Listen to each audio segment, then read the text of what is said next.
I was so tired and not wanting to argue, kaya tumango ako at nakita kong saya sa kanyang mata nung hinawakan niya ako papunta sa kusina. I was startled when I saw what he cooked for us. Hindi yun normal na niluluto niya. Mas marami sa nakasanayan kaya kumunot ang noo ko. What's the event?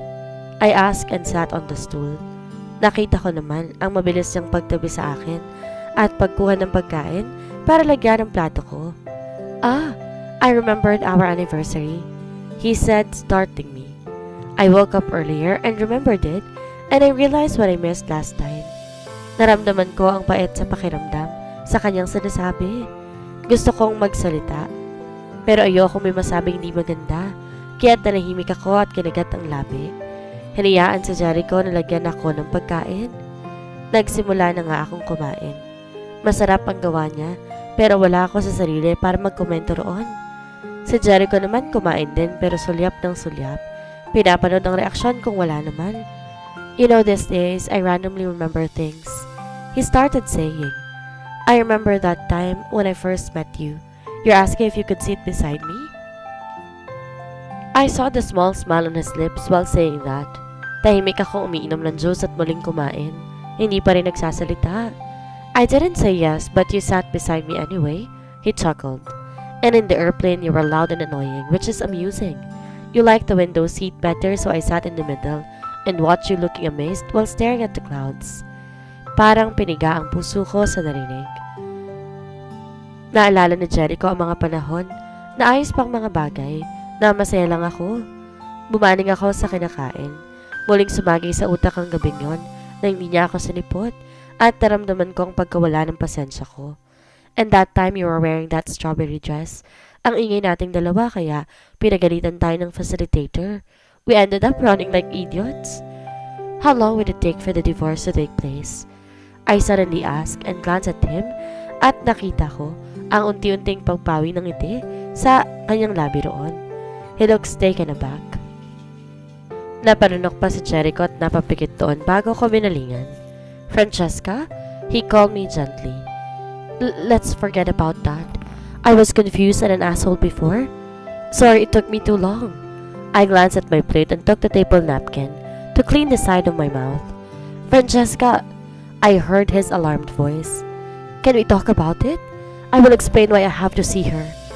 Sorry, it was delayed, Doc. I glanced at him and smiled a little. Don't worry. I will sign it one of these days once my work is done. His mouth parted. I saw how his lost eyes are when he heard it kaya't mabilis na akong tumalikod. Nagtawag ng cab para makapasok sa ospital. Jericho became more persistent. Palagi siya nakaabang sa akin sa pag-uwi. Maagang magigising sa umaga para magluto, kahit di ko naman ginagalaw. Madalas akong overtime sa trabaho na hindi makuhang magsaya. Pagkalabas ko ng opisina nangunot ang noo ko, na makita si Jericho nakaupo sa bench sa tapat ng office ko. Papahulog na ang ulo ko pero biglang umayos nang makita ko. Francesca, uwi na tayo? He asked and scratched his nape. Saglit pa siyang nag-unat at lumapit. Tapos ng trabaho mo? Why are you here? Diba sinabi ko nang mahuhuli ako? Sana nauna ka na. Sagot ko at nilagpasan siya. Naglakad ng diretso pero mabilis siyang sumunod sa akin at tumabi. The house feels empty without you around and I just wanted to go with you so we could go home together. Home? Such a big word. You're not my home anymore? He respected my silence on our way home. At nagtagal pa yon ng 2 araw. Kung di lang siya kailangan ng danya sa Canada para sa isang convention na dadaluhan kasama siya. Himala at nang libre ka. Kai chuckled when I called him to. Nag-aayang mag-lunch kami sa isang Korean resto na libre ko. Masama bang man libre? Tawa ko.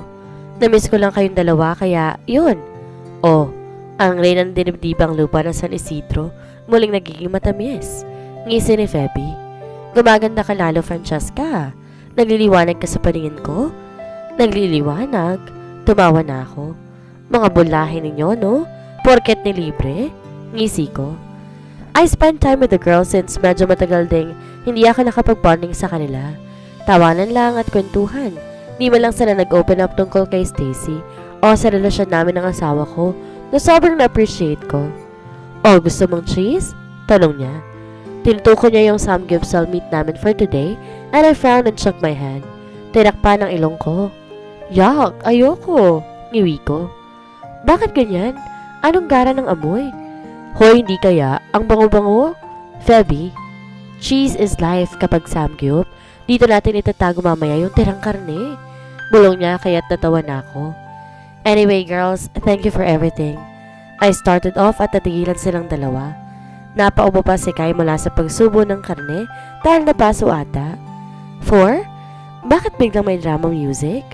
Ani Febby, kaya ngumisi ako at umiling. Wala naman. I shook my head. I just wanted to thank you two for being great friends. Dinadamayan niyo ako palagi. Di niyo ako iniiwan kaya sobrang salamat sa inyo. Ganon? Kapag samgyup may imo? Ani Kai Risket para kaming tanga. Nagkakatawa ng tatlo. Nag-appear pa kami ni Kai doon. Oo nga. Hayaan niyo ako mag-imo. I exclaimed. Masama ba magsabing grateful ako? Masaya lang ako kasi alam niyo na.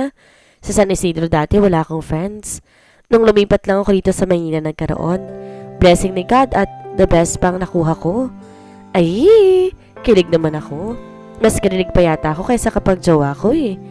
Ani Kai na parang sinilihan. We took photos and had fun. Noong sumapit ang gabi, kasama ko pa rin silang dalawa sa ospital. Kaya't yakap na yakap ako. Si Francesca natitibo na ata sa atin. Kanina pa yakap ng yakap eh. Asar ni Febby at tawang-tawa naman si Kai. Ang ating reyna ng dibdibang lupa ng San Isidro. Clingy! She grinned kaya muli akong yumakap sa kanila. Wala lang. Namiss ko kasi kayong dalawa. I said. Tsaka gusto ko mag-thank you sa friendship and love ninyo sa akin. Tandaan nyo palagi love ko kayo, ha? Kayo ang super best friends na meron ako at forever akong grateful doon. They hugged me back and I closed my eyes. Naluluhan na.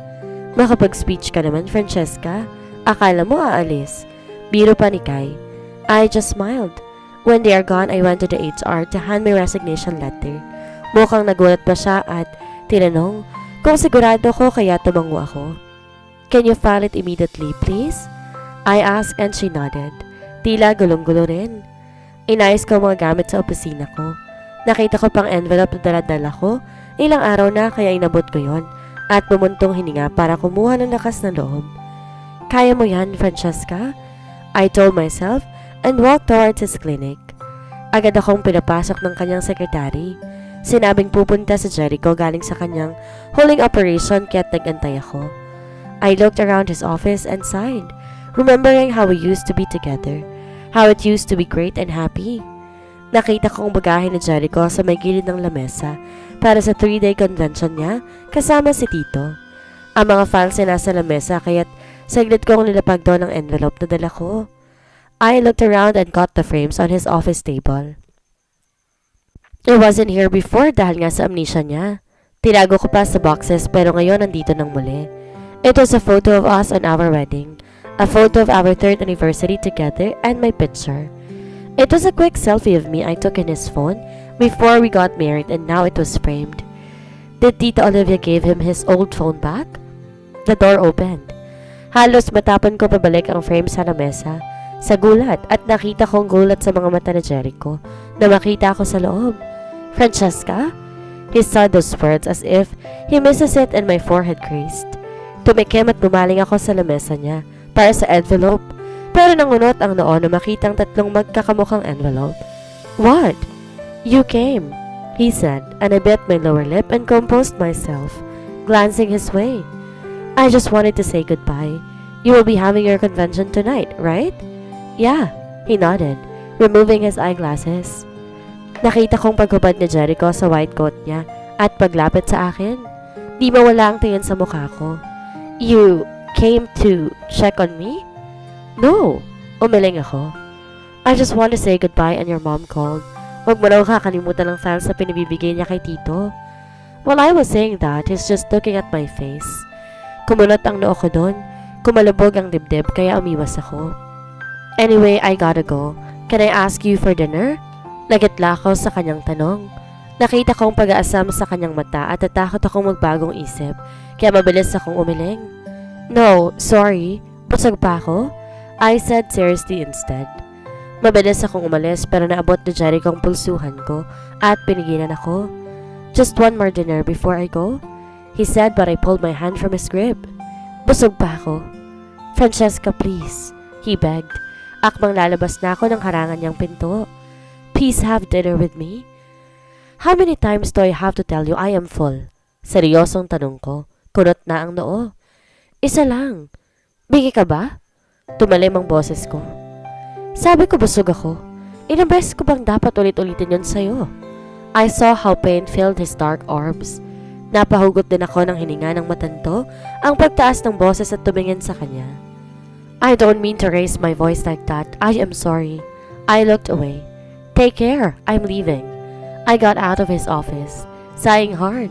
Akala ko payapa na ako makakarating doon, pero di pa ako nakakaabot ng opisina ko.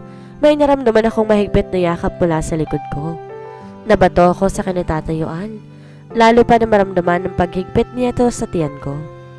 Kasabay ng halik niya sa buhok ko. "Wait for me to come home," he whispered. "After this, please let's talk." "Jericho, uuwi ako sa'yo, Francesca." Bulong ni Jericho at sinubsob ang ulo sa balikat ko. "Sana hayaan mo pa akong umuwi sa'yo." My chest felt heavy. Ayoko mahuling niya ako umiiyak na naman dahil sa kanya.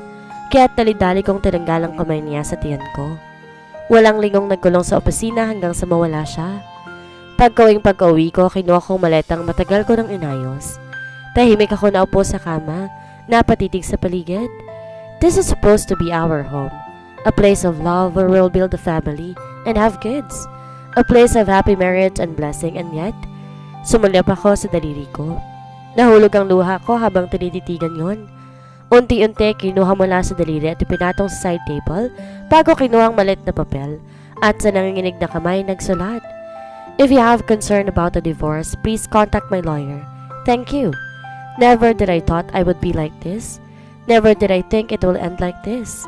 Nakikinit ako ang pagtaas ng haring araw habang nakasakay sa bus at tinatanaw ang unti-unting pagkawala ng mga buildings ng syudad. Umiiyak ako. Ramdam na ramdam ang bigat sa loob ng dibdib. "Miss, kanina pa nagva-vibrate ang phone mo." Tawag pansin sa akin ng katabi. Kaya kinuha ko yun at agad na kagat ang labi na makita ang pangalan niya. "Babe calling." Parang may kumurot sa puso ko. Lalo pa nang sagutin ko yon at narinig kong iyak na Jericho. "Please, Francesca. Please don't do this to me." His voice is shaking. "Please don't leave me." "Jericho." I bit my lower lip. "May problema ba? Kausapin mo nilang abogado." "San ka?"